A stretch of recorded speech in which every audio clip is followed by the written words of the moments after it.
sekali. Ternyata kemudian sahabat Ali datang sholat, Allahu Akbar, kemudian ruku, Allahu Akbar. Baru setelah ruku kemudian Rasulullah berdiri. Kemudian kata Rasulullah ketika salam, sahabat tanya, ya Rasulullah kok rukunya tadi lama sekali? Saya itu ditahan, ada yang nahan. Saya itu ditahan punggungnya sama malaikat. Ternyata apa? Ada sahabat Ali yang karena dia, sahabat Ali itu luar biasa hormatnya kepada orang tua. Seorang Yahudi, non Muslim ini, orang tua jalannya di depan. Beliau ini nggak mau mendahului, belakang aja. Wah, kalau kita kan, cuek bebek. Saya mau sholat, apalagi itu Yahudi gitu loh. Cuek bebek. Salah sendiri dia pakai sangkrum gitu. Atau kita bilang, punten Pak, saya dului, enak kan? Emang apa namanya? Sahabat Ali enggak? Tungguin. Sampai kemudian lewat, baru ke masjid belok, baru bisa kejar, ternyata masih ruku. Ternyata kemudian sampai salam. Nah ini saya tuh punggungnya ditahan. Siapa yang tahan? Ya Rasulullah, saya begini-begini. Wah ya gara-gara kamu Ali ini. Ada apa cerita? Nah cerita kemudian, kejadian demikian. Itu pagi-pagi ya? Pagi ya, sholat subuh ya? Allah alam, nanti ada apa namanya, ceritanya bukan di sini, di Bulughul Maram nanti ada, di Bulughul Maram, di Riyadhus Shalihin ada. Bagaimana? Takut apa? Kan sedap gitu, kalau nyusul kan jadi pikir apa gitu. Ngomong alam sekolah. Dikira ini gitu, apa namanya? Jin ifrit gitu. Itu ya, ini definisi tadi makmum masbuk. Sehingga tadi, kalau tadi yang tidak memenuhi ini, maka Imam Ahmad caranya gini. Kalau kita tidak mendengarkan Fatihah imam selesai, maka kita bisa diganti Fatihah setelahnya. Kalau Fatihah kita tidak lengkap, diganti baru 1 rakaat.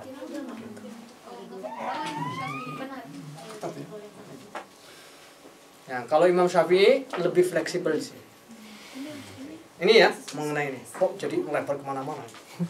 Tapi sebetulnya tidak sah sholat seseorang kalau tidak membaca Fatihah. Kecuali tadi makmum, kalau menurut Imam Syafi'i, kecuali makmum masbuk. Kalau makmum masbuk, maka ketika imam langsung menemui imam langsung ruku, tidak membaca Fatihah, takbir saja langsung ruku. Set, gitu. Ikuti saja. Ikuti imam ke depan apa? Ikuti. Kecuali kalau imam i'tidal posisinya, maka kita ikuti ruku dulu kemudian i'tidal. Kecuali kalau imam sudah sujud. Kalau imam sudah sujud nggak usah i'tidal lagi, ruku lagi i'tidal, kemudian sujud, tidak, langsung ikut sujud. Karena sudah 3 rukun.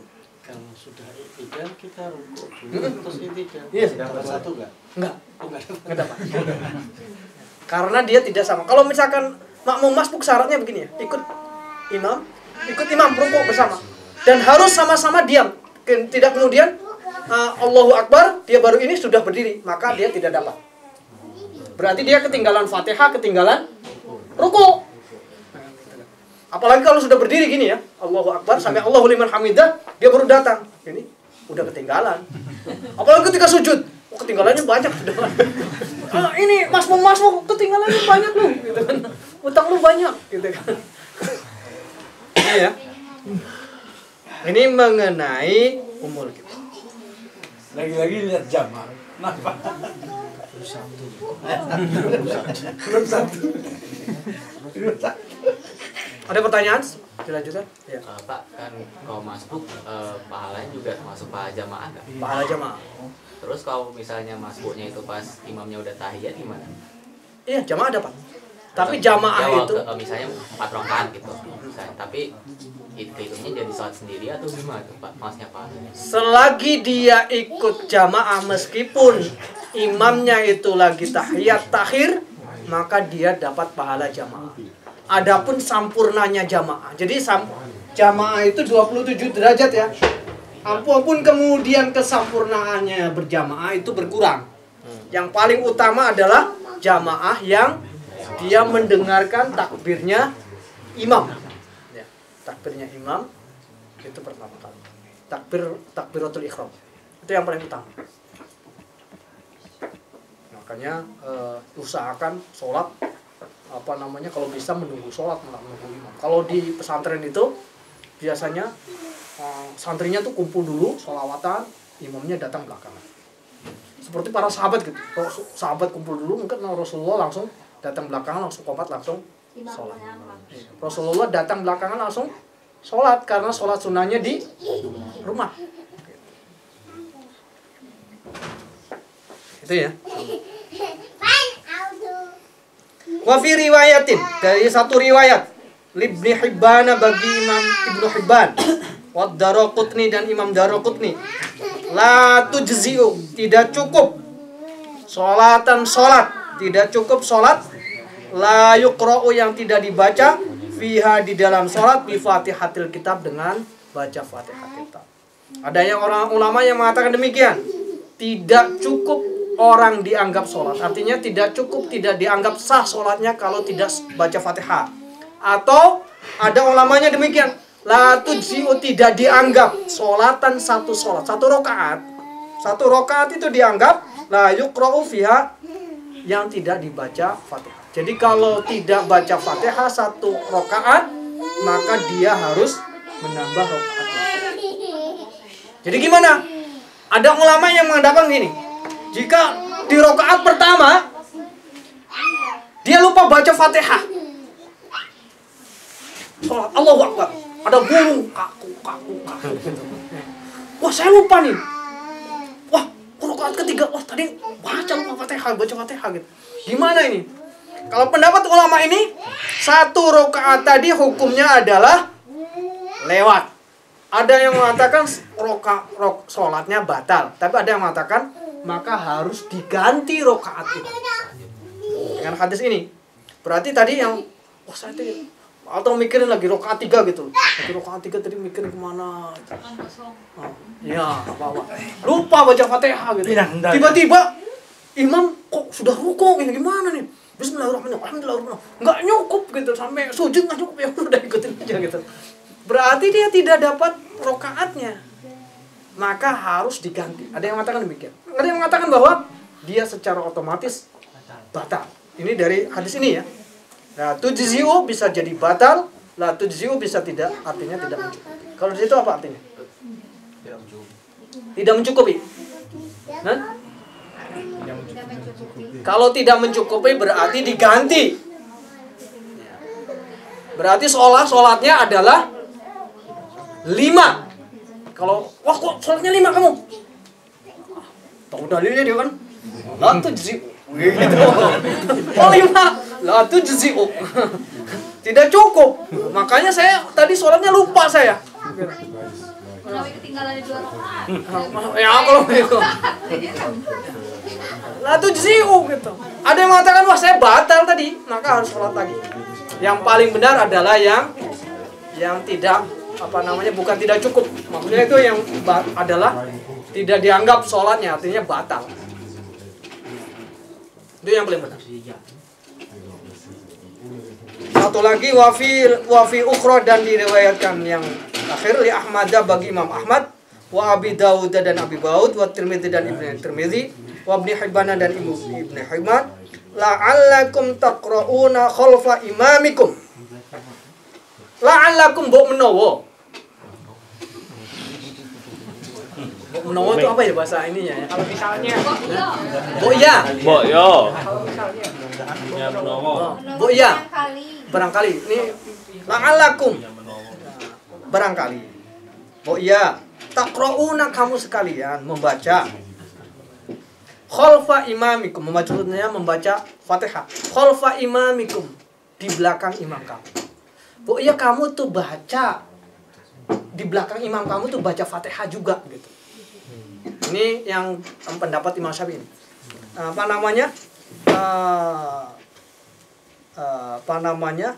Bu, iya kamu kok nggak kedengeran baca Al-Quran? Bu, iya kamu baca tadi belakang baca Quran gitu. Qulna, kami menjawab, na'am ya Rasulullah. Kami membaca Fatihah kalau Rasulullah gitu. Qala, bersabda Rasulullah, la taf'alu. Kamu tuh jangan melakukan apapun di belakang imam illa bi Fatihatil kitab, kecuali membaca Fatihah. Jadi kalau imam melakukan apa, kamu tidak boleh membaca apapun ketika imam baca surat itu. Baca apapun tidak boleh. Apalagi kita membaca bahasa Inggris gitu. Nggak boleh, pokoknya tidak boleh melakukan apapun. Dengarkan. Illa bi Fatihatil kitab, kecuali membaca Al-Fatihah. Jadi imamnya baca surat, dia baca Fatihah gitu. Oh iya, Bu, iya, kan Rasulullah kan, kok kamu, Bu, iya, tadi mau baca Fatihah, kok kamu nggak kedengaran, istilah semacam itu. Kami membaca kok ya Rasul, gitu. Qulna na'am, kami membaca kok ya Rasul. Waktu Rasulullah membaca Fatihah, kami membaca kok surat, kami membaca kok Rasulullah. Rasulullah menjawab, melanjutkan, la taf'alu, jangan melakukan apapun kamu di belakang ini ketika jadi makmum, illa bi Fatihah, kecuali membaca Fatihah. Berarti makmum nggak usah baca surat, Pak? Enggak usah. Suratnya makmum dibaca oleh imam. Khalas. Fa innahu, karena sesungguhnya la sholata, tidak dianggap sholat, tidak dianggap sholatnya, liman lam yaqra, bagi orang yang tidak membaca Fatihah biha, dengan Fatihah. Jadi tidak anggap sholatnya, tidak sah sholatnya kalau seseorang tidak membaca Fatihah. Ini pendapatnya Imam Syafi'i. Katanya di situ dhaif itu betul. Ini diriwayatkan oleh Imam Ahmad, diriwayatkan Imam Abu Daud, diriwayatkan Tirmidzi, diriwayatkan Imam Ibnu Hibban. Wallahu a'lam bishawab. Ini apa namanya tidak dijelaskan, tapi yang jelas biasanya Imam Ahmad mengambil hadis. 294. 4.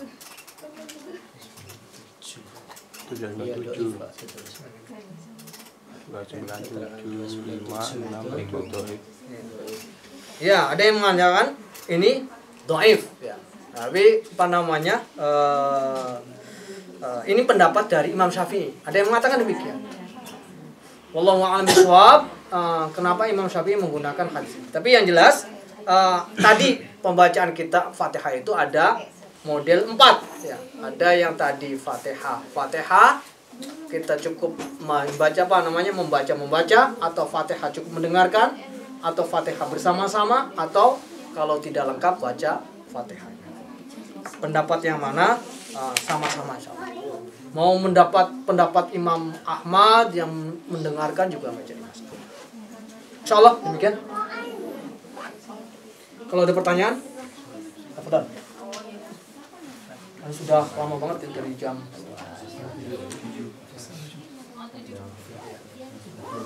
Hampir 2 jam. Ada pertanyaan? Dan cukup Pak, karena Pak. Akhirnya Kita cukup belajar. Oh iya, Pak Mai mau tanya, ketika imam takbir, setiap gerakan kan takbir. Kita ikut membaca takbirnya juga nggak? Iya. Ketika imam baca takbir, kita membaca takbir. Dibaca kan, bukan di dalam hati kan? Dibaca. Tentang mengangkat tangan tuh, kalau Imam Hanafi memang takbiratul ihram itu. Di prakteknya orang Turki itu hanya takbiratul ihram. Juga waktu sholat jenazah, jadi sedekah takbiratul ihram pertama aja, jadi yang lain Allahu Akbar tanpa gitu lagi. Sebelah saya Gimana itu? Bahasanya beda lagi. Jadi beda. kalau pendapat takbiratul ihram itu adalah wajibnya takbiratul ihram itu apa? Ulama berpendapat berbeda-beda. Ada yang wajibnya itu Allahu Akbar. Angkat tangannya tidak wajib. Ada yang mengatakan demikian. Berarti Allahu Akbar nggak usah ngangkat tangan, nggak jadi masalah. Ada yang ulama itu satu paket, ngangkat tangannya, bacaan Allahu Akbarnya, dan satu sekaligus niat di dalam. Jadi gimana?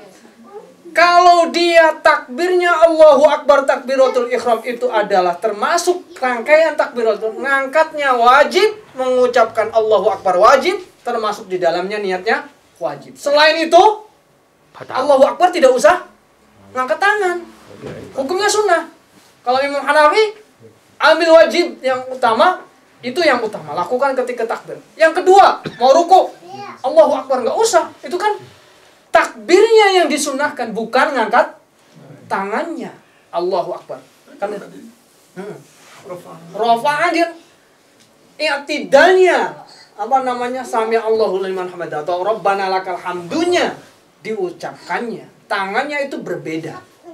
Jadi kalau mengangkat tangan, makanya kan berdirinya dari apa, ruku, bacaannya apa sih? Ada yang sami Allahu liman hamidah, ada Rabbana lakal hamd.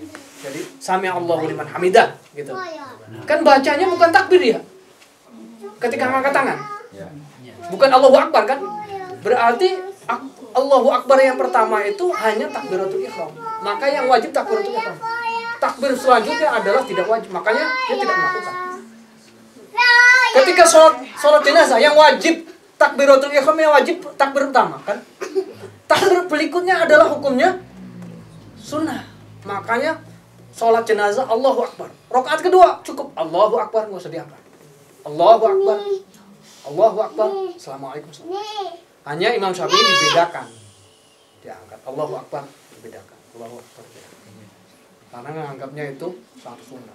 Dan kalau Imam Hanafi itu menganggap bahwa gini, jika ada qaul, ada dalil yang lebih umum, kemudian ada dalil yang lebih khusus, maka dalil yang lebih khusus itu gugur dengan dalil yang lebih umum. Kenapa dipakai ada dalil umum kok? Takbiratul ihram itu yang wajib adalah takbir, yang ngangkatnya yang pertama kok. Berarti takbir yang lain adalah cukup dengan lafaznya saja. Dalil yang umum dipakai mengalahkan dalil yang khusus. Kalau Imam Syafi'i, dalil umum dipakai, ada dalil khusus, ini adalah penambahan pengecualian. Melengkapi.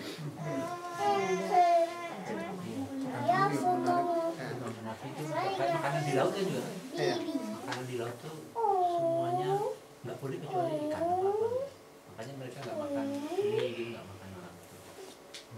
Oh ya Pak. Hanya ikan aja. Iya, Boleh? ikan aja. Udang itu enggak. Kalau Imam Syafi'i kan semua yang di laut itu halal. Kalau itu Imam Syafi'i, Imam Hanafi ya balik, semua yang di laut itu nggak boleh kecuali ikan. Cumanya nggak pernah ada ya. Udang-udang nggak ada. Ada banyak, ada spesial. Kayaknya selam sama. Makanya Pak, karena nggak makan itu Pak, nggak makan udang, makanya kalkun Pak. Kalau di Indonesia Makanya alam sama Kencan. Insya Allah itu ya. Ini marilah kita tutup majelis kita. Iya, saya juga baru.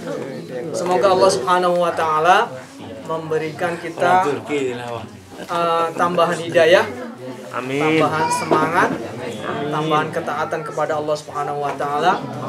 Dan semoga Allah Subhanahu wa taala memberikan kita ilmu yang bermanfaat, ilmu yang barokah, dan ilmu yang bisa menyelamatkan kita di dunia maupun di akhirat. Kita tutup dengan bacaan istighfar 3 kali. Astagfirullahaladzim, Astagfirullahaladzim, Astagfirullahaladzim. Dan doa kafaratul majlis. Subhanakallahumma wa bihamdika asyhadu an la ilaha illa anta astaghfiruka. Dari saya kurang lebihnya demikian. Kalau ada benarnya datangnya dari Allah, kalau ada salahnya karena kekurangan saya, kealfaan saya beristighfar kepada Allah. Astagfirullahaladzim. Assalamualaikum warahmatullahi wabarakatuh.